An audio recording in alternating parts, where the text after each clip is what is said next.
அனைவருக்கும் வணக்கம்.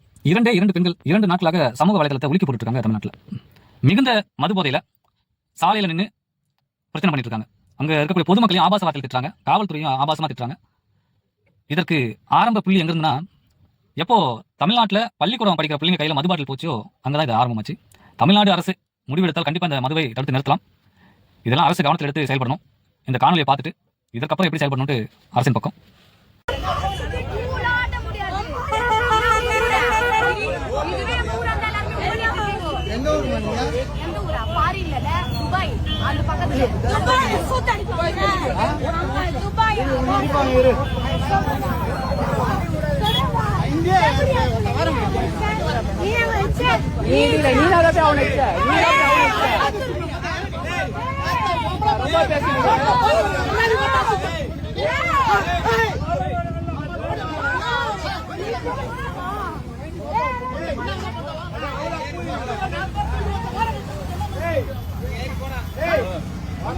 Police!